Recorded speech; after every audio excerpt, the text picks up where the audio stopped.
নমস্কার, আমি দীপঙ্কর। তোমরা দেখছো আমার চ্যানেল ইজি আর্ট। তোমরা অনেকেই কিন্তু স্কাল্পচার ডিপার্টমেন্টে পরীক্ষা দিতে চাইছো, এই বিষয় নিয়ে কিছু আলোচনা করতে বলেছো। তো আজকের ভিডিওটা এই বিষয় নিয়ে আজকে আলোচনা করব। তো প্রথমে বলে রাখি, স্কাল্পচার ডিপার্টমেন্টে কিন্তু কম্পোজিশন অনেক সময় দিচ্ছে, সেটা কিন্তু ক্লে মডেলিং বা মাটির মাধ্যমে কিন্তু করতে হবে, ক্লে দিয়ে। আর তার সাথে কিন্তু অনেক সময় অবজেক্ট রেখে দিচ্ছে, কিছু হয়তো সামনে রাখা থাকলো, সেটা দেখে পুরো স্টাডি করতে হবে, এটাও কিন্তু থাকছে। তাই তোমরা কম্পোজিশন আর স্টাডি অবশ্যই প্র্যাকটিস করে রাখো ক্লের মাধ্যমে। আর একটা বিষয় যেটা, যে ক্লে কিন্তু তোমাদের বাড়ি থেকেই আনতে হবে, সেটা অ্যাডমিট কার্ডে মেনশন করা থাকবে যদিও। এই গেল একটা পরীক্ষা। এবং দ্বিতীয় পরীক্ষাতে থাকছে মডেল স্টাডি।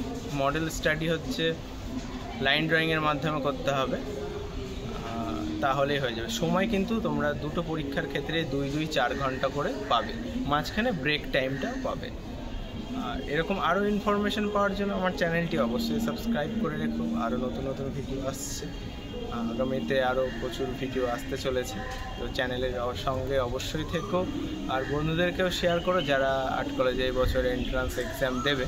তো ভিডিওটা আজকের মতো এখানে শেষ করছি, দেখা হচ্ছে আবার পরবর্তী ভিডিওতে।